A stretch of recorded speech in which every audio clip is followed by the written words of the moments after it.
Môžem tú spolu vyrušiť? Máme teda jednu otázočku. Klienti, ktorí čerpali štátnu pomoc pri hypotékach, dostali v decembri poslednú platbu. Vieme prečo? Vieme povedať prečo.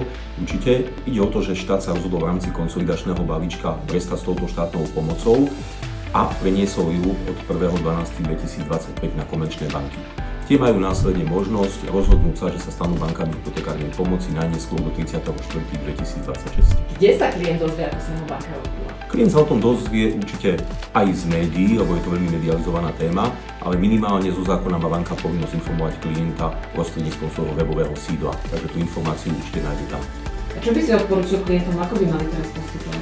Klient má možnosť rozhodnúť sa, buď bude čakať za touto štátnou pomocou, ako ju začnú banky následne vyplácať, alebo pre tých klientov, ktorým bude chýbať táto štátna pomoc v ich rodinnom rozpočte, určite odporúčam zvážiť možnosť refinancovania hypotéky, po prípade prehodnotenia hypotéky v ich vlastnej banke.